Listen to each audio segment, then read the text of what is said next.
கர்த்தருக்கு பிரியமானவர்களே, ஏசப்பா உங்களை ரொம்ப நேசிக்கிறாங்க.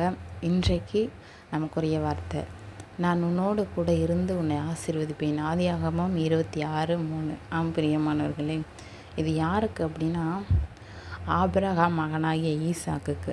ஆமாப்பா, ஆபிரகாம் மட்டும் இல்லை, ஈசாக்கு எப்படிப்பட்டவர் அப்படின்னா ஆண்டவரோடு நடக்கிற ஒரு மனுஷன். ஈசாக்கு சாயங்கால வேளையிலே தியானம் பண்ண போயிருந்தார்னு பைபிளில் போட்டிருக்கோம்.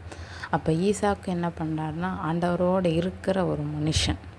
அப்போ யாரு கூட ஆண்டவர் இருப்பார் அப்படின்னா, நான் உன்னோடு கூட இருந்து, நம்ம யாரெல்லாம் ஆண்டவரோடு இருக்கிறோமோ அவங்க கூடலாம் ஆண்டவர் இருப்பாராம். எப்போ இருப்பார் அப்படின்னா, ஈசாக்கு வாழ்க்கையில் பஞ்சகாலம் கொடிதாக இருந்தது. அவர் இந்த நாட்டை விட்டு வேற எங்கேயாவது போயிடலாமான்னு நினைக்கும் போது ஆண்டவர் சொல்கிறாரு, இல்லை இல்லை, நீ இங்கே இரு, நான் உன்னோடு கூட இருந்தவனை ஆசீர்வதிப்பேன். வெறும் வார்த்தை அல்லப்பா. பஞ்சத்தில் ஈசாக்கு விதை விதைத்தான், 100 மடங்கு கர்த்தர் பலன் கொடுத்தார்னு பைபிளில் பார்க்குறோம். அப்போ நம்ம என்ன பண்ணணும் அப்படின்னா, நம்ம வாழ்க்கையை பார்க்கக்கூடாது, நம்மளோட சூழ்நிலையை பார்க்கக்கூடாது, நம்மளோட ஆசீர்வாத குறைச்சலை பார்க்கக்கூடாது, நம்மளோட திறமையை பார்க்கக்கூடாது, நம்மளோட வெறுமையை பார்க்கக்கூடாது. எதை பார்க்கணும் அப்படின்னா, நம்ம கூட இருக்கிற ஆண்டவரை பார்க்கணும். ஆண்டவர் நம்மளோடு இருக்கன்னா, நீங்கள் கர்த்தரோடு இருந்தால் கர்த்தர் உங்களோடு இருப்பார்னு பைபிளில் போட்டிருக்கு.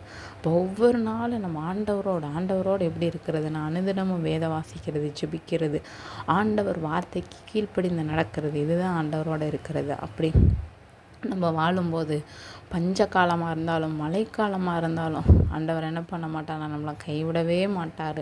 ஈசாக்கு வாழ்க்கையில் பஞ்சம், அதே மாதிரி நோவா காலத்தில் மழை 40 நாள் பூமியே அழிஞ்சிருச்சு. ஆனால் நோவா குடும்பமாக அந்த குறிப்பிட்ட பறவைகள் விலங்குகளெல்லாம் என்ன பண்ணுச்சுன்னா பாதுகாக்கப்பட்டது. அதுதான்ப்பா நம்ம ஆண்டவர். சூழ்நிலை எப்படி வேணாலும் இருக்கட்டும், ஆனால் நம்ம என்ன பண்ணக்கூடாதுன்னா சோர்ந்து போகாமல் ஆண்டவரோடு இருக்க மட்டும் நம்ம ஒவ்வொரு நாளும் முயற்சி பண்ணுவோம். நிச்சயமாய் எப்பேற்பட்ட நிலைமையில் இருந்தாலும் நம்மளை ஆசீர்வதிக்க ஆண்டவர் போதுமானவராக இருக்கிறார். God bless you. ஆமென்.